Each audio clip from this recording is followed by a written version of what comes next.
बहुत ही निर्मम तरीके से मारा गया है। लड़की को टॉर्चर किया जा रहा था, लड़की दिक्कत में थी। आज दीपिका नागर की मौत हुई है, कल को अगली बेटी किसी और की होने के लिए तैयार रहें। ये हमारे समाज में एक कुरीति की तरह एक बीज बू चुका है। ऐसे दरिंदों ने, वो तो प्री प्लानिंग बोल सकते हैं इसे, प्री प्लानिंग सिस्टम आधे पौने घंटे में बैठा दिया शेरों ने। इस वक्त हम ग्रेटर नोएडा के कूड़ी खेड़ा गांव में हैं। दीपिका नागर की जिस तरह से संदिग्ध मौत हुई है, उसके बाद से जो मायके की तरफ से आरोप लगाए गए हैं दहेज को लेकर, उस पर भी जो विवाद है वो चल रहा है, क्योंकि ससुराल पक्ष की तरफ से कुछ कहा जा रहा है और परिवार की तरफ से साफ तौर से कहा जा रहा है कि फॉर्च्यूनर और 50 लाख रुपए के लालच में उनकी बेटी को मारा गया है। अब इसी पर ज्यादा जानकारी के लिए इस वक्त हमारे साथ संजय नागर जी हैं, जो कि दीपिका नागर के पिता हैं। उनसे बात करते हैं। अब आप देखिए कि जिस तरह से लगातार हर रोज अपडेट आ रहे हैं, पहले कहा गया सुसाइड है, फिर कहा गया कि आपकी तरफ से आरोप लगाए गए कि आपकी बेटी को दहेज के लिए मारा गया है, और जिस तरह से पोस्टमार्टम रिपोर्ट आई है उसमें जो जख्म दिखाए जा रहे हैं वो क्या कुछ कह रहे हैं, क्योंकि आपकी पुलिस से भी लगातार बात हो रही है और डॉक्टर से भी इस मामले में बात हो रही होंगी। देखो, पोस्टमार्टम रिपोर्ट बिल्कुल साफ बता रही है कि बेटी को बहुत ही निर्मम तरीके से मारा गया है। क्योंकि उनकी तरफ से कहा जा रहा है कि जब आपको फोन भी यही किया गया था कि छत से गिरी है। हाँ। तो जो पोस्टमार्टम रिपोर्ट आई है वो बहुत सारे सवाल अभी उठा रहे हैं। सारे सवाल नहीं, उन्होंने लड़की को पहले मारने के बाद ही छत से नीचे गिरा है और गिरने को उसे एक एक्सीडेंट की भूमिका दिखाते हुए एक्सीडेंट दिखाने की कोशिश की गई। लड़की को तो पहले ही मार दिया गया है, मारने के बाद ही वो लेके गए हैं उसे, जो है जहाँ पे हम भी गए, मेरा भाई, मेरी घरवाली, मेरा बेटा, हम जैसे ही वहाँ पे पहुंचे तो हमारी लड़की वहाँ पे हमें मृत पाई गई। और आपसे कहा क्या गया था फोन पे जब सूचना दी? बताया गया, फोन मुझे बताया गया भाई दीपिका गिर गई है। तो मैंने उनसे पूछा भाई कहाँ से गिर गई है, जीने पे गिरी है या बाथरूम में गिर गई है? क्यों, गिरने का मतलब तो यही है भाई स्लिप होना, कहीं ना कहीं गिर गई है। हमें तो इस तरह का कोई वहम नहीं था कि भाई बेटी के साथ ऐसा हो गया है। तो वो बोले कि भाई हम जो है वहाँ पहुंचे हुए हैं शारदा हॉस्पिटल में। तो मैं अपने भाई को, अपनी घरवाली और बेटे के साथ जैसे ही वहाँ पहुंचा तो वहाँ पे जो हमारी बेटी हमको मृत मिली। आप उसी दिन वहां गए भी थे, आप बेटी से भी मिले थे, बाकी जो लोग हैं, चाहे जो उनके हस्बैंड थे, वो ससुर, सबसे आपकी बात हुई होगी। कभी ऐसा कुछ लगा कि इस तरह का कुछ हो सकता? कई बार वहां पे गए थे, लड़की को टॉर्चर किया जा रहा था, लड़की दिक्कत में थी, परेशानी में थी। बाकी कोई भी बाप ऐसा नहीं है ये सोचता कि भाई ये घर जो ना टूटे, और उसी का आज हमें ये खमियाजा भुगतना पड़ा है कि हमें अपनी बेटी से हाथ धोने पड़े हैं। हाँ।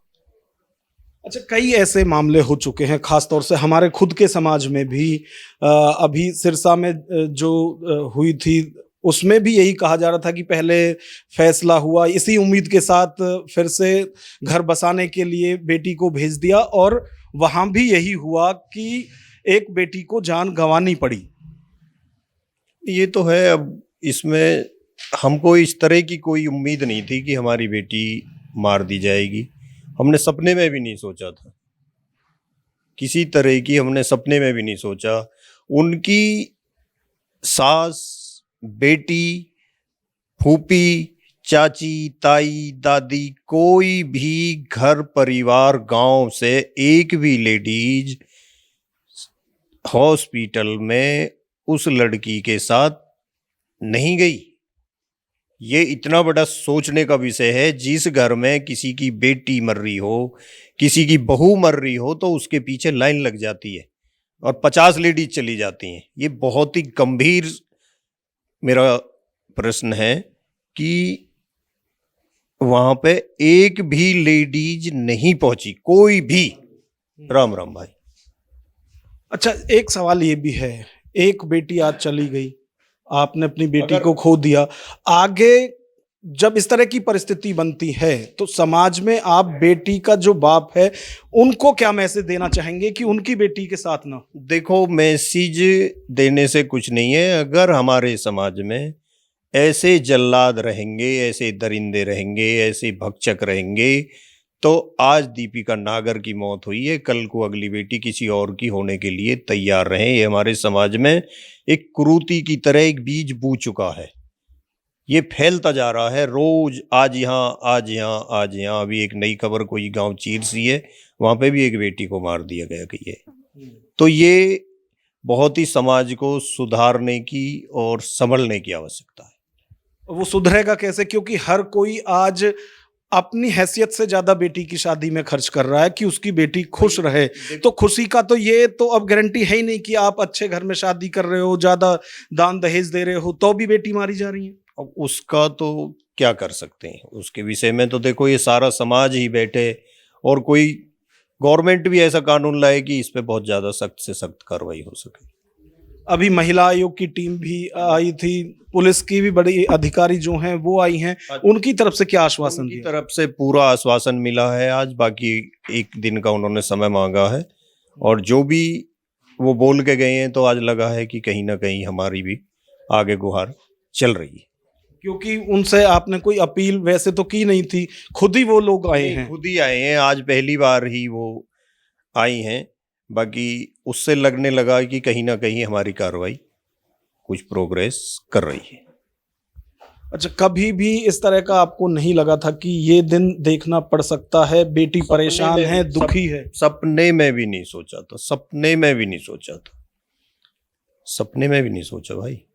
अगर सोचा हो तो मैं अपनी बेटी को अपने साथ ले आता, कुछ भी होता, इतनी दिक्कत नहीं थी। बाकी ये तो सोचना भी गुनाह है कि ये हुआ क्या है।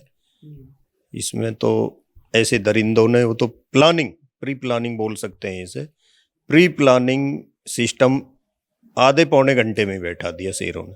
तो कई बार मैं समझ रहा हूँ आपकी सारी चीजें, लेकिन अभी आपने कहा कि जब तक इस तरह के जल्लाद रहेंगे बेटियां सुरक्षित बिल्कुल, नहीं रहेंगी। नहीं। लेकिन पहचान कैसे हो? क्योंकि देखिए, पहचान नहीं कर हाँ, पाएंगे। वही बड़ी ये भूखे भेड़िए हैं, ये भूखे भेड़िए हैं और ये हम में से ही हैं जो हमारी समाज में इनकी कोई ऐसी पहचान, इनके ये तिलक लगा के काम करते हैं, दिखाते हैं कि हम इतने भले हैं, ऐसे हैं।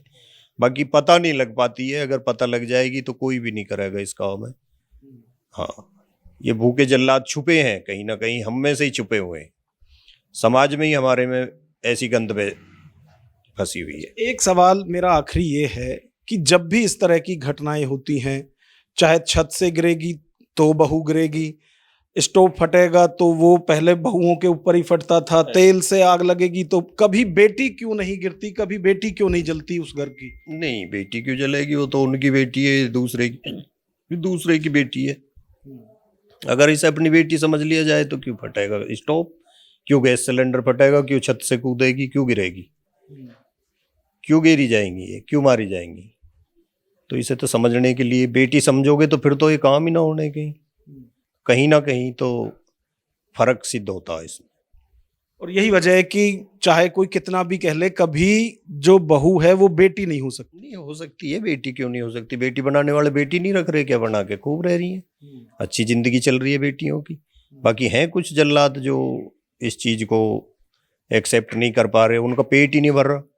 और मैं, जो मुझे लगता है, ये जो बहुत ही जल्दी के रईस हैं, जो अपने दिमाग में बहुत ही जल्दी के रईस जो बने हैं लगभग 10, 15, 20 साल में, जो पुराने खानदानी लोग हैं उनमें आज भी कोई दिक्कत नहीं है। जो भूखमरे, इनके लिए मतलब जो भी कुछ कहा जाए इस धरती पे, जो भी शब्द बोला जाए, जो भूखमरा और जिन्होंने कुछ पीछे देखा नहीं था, वो आज थोड़ा ठीक ठाक खाने लग गए, उनके काम ठीक चल गए, कहीं गलत सलत काम करके थोड़े ऊपर पहुंच गए हैं, तो उन्हें ऐसा लगने लगा कि तुम तो सदा के ऐसे ही है।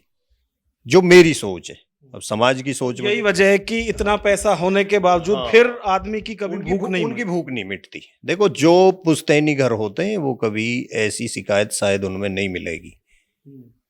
ये टटपूंजिया जो नए नए जो उठाव ले जाते हैं ना, कभी कभी हो जाता, ऊपर वाले की कृपा बरस जाती है, तो उन पे वो सहन नहीं हो पाता, उन्हें ऐसा लगता तुम तो ऐसे ही है।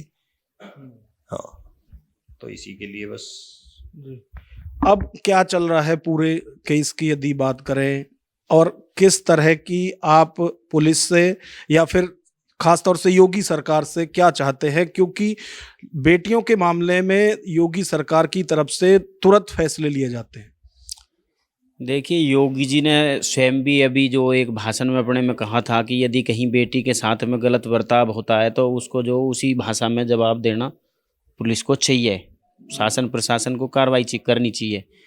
और हमारी जो ये सरकार है माननीय योगी जी की और जो मोदी जी की सरकार है, हमारा इसका एक नारा भी है, बेटी बचाओ बेटी पढ़ाओ। जब बेटियों को सशक्तिकरण करने के लिए जो मुहिम चलाई जा रही है, लेकिन फिर भी ऐसे भेड़िए जो है बेटियों की जो मतलब हत्या कर रहे हैं, ये प्री प्लानिंग जो दीपिका का जो ये प्री प्लानिंग मर्डर हुआ है, उसकी हत्या करने के बाद उसकी पोस्टमार्टम की रिपोर्ट भी आ चुकी है, आप लोगों ने देखी भी होगी। उसके मैं आपको एक दो फोटो अगर आपको दिखाना चाहता हूँ, आप जैसे ये देख सकते हैं कि ये फोटो है, इसके पेट में जो ये किसी नुकीली चीज़ से जो ये वार किया गया है, ये आप फोटो भी अपने इसमें दिखा सकते हैं। इसी तरीके से इसके पूरे मतलब बदन पे जो है ये रे चोट के ये रे सारे निशान हैं, ये रे नील पड़े हुए हैं, हाथ में पैर में, इसके सिर में भी चोट है। ये देखो, ये घुटने का है, ये आप दिखा सकते हैं इस तरीके से।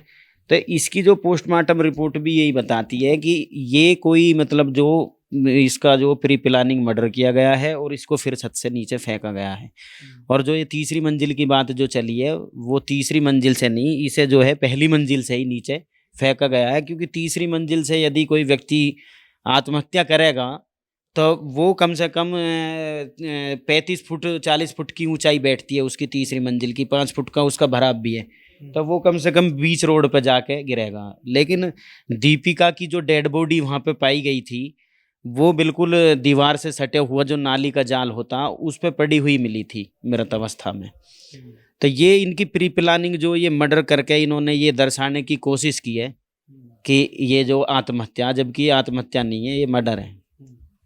अच्छा, बेटी बचाओ की जो सरकार की मुहिम है, आप देखिए कि पहले तो जन्म लेने में ही बहुत बड़ी उसकी संघर्ष हैं, कई माँ बाप ही पैदा नहीं होने देते, गर्भ में हत्या हो रही है बेटियों की। उसके बाद फिर समाज में बहुत से ऐसे वो हैं जो यौन शोषण से लेके तमाम दिक्कतें होती हैं, और फिर इस तरह से दहेज हत्या या ससुराल पक्ष की तरफ से बेटी को मार देना। क्या इसी वजह से लोग घर में बेटी नहीं चाहते? बेटी से कोई नहीं डरता, बेटी के इस कारनामे ये जो हो रहे हैं, ये जो ऐसे दरिंदे हैं, शादी तो बाप कर ही देगा, शादी भी कर देगा, पढ़ा भी देगा, लिखा के, अगले की नहीं पता लगेगी आगे कितना बड़ा भक्षक बैठा है, दरिंदा बैठा है। इनके लिए जो भी कुछ कहा जाए ये बहुत ही कम है। ऐसे लोग इस समाज के लिए बहुत ही नुकसानदायक। अच्छा, अब गवर्नमेंट से, सरकार से आप क्या चाहते हैं? सरकार से मेरे भाई यही है कि हमें न्याय मिले, और न्याय ऐसा मिले कि एक बाप को जैसे उसने बेटी खोई है उसे थोड़ा सा उसकी नजीर बन जाए। हाँ, तो बाप की थोड़ी सी वो हो जाएगी।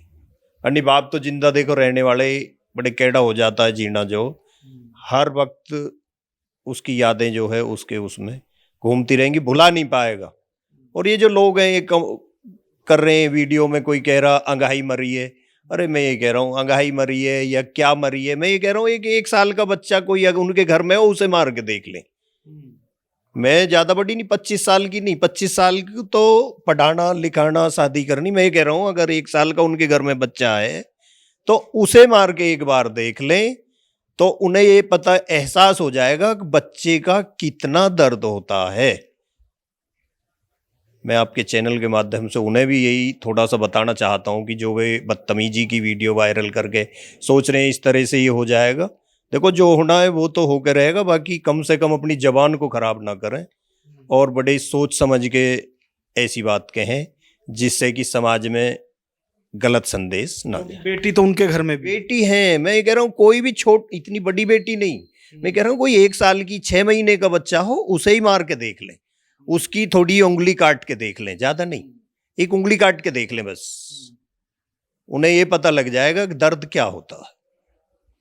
बिल्कुल, बच्चे के यदि जरा भी चोट लगती है तो दिल दहल जाता है, और जिस बाप ने साक्षात अपनी बेटी को ऐसी हालत में देखा होगा उसके दर्द को आप समझ सकते हैं।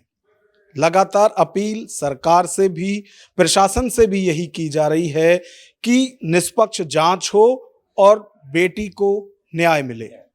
कैमरामैन विवेक के साथ Nagendra Bhati, news watch India, greater Noida.